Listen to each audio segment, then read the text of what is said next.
Transfer tauge ni jua pa ko na tau piro. Hoi ram ko chaka karake.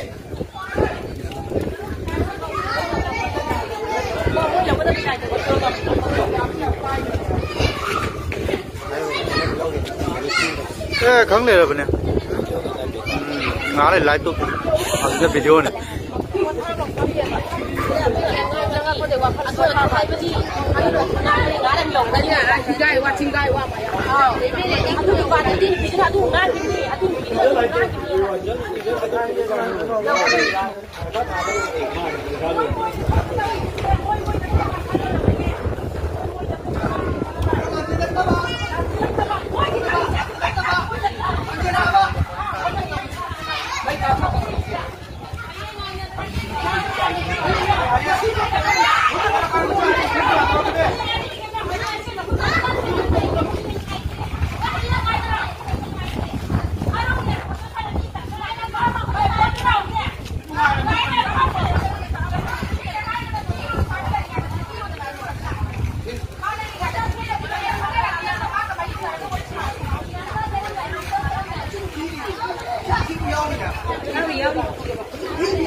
Cầu rô nhà đây, mình ra cầu rô.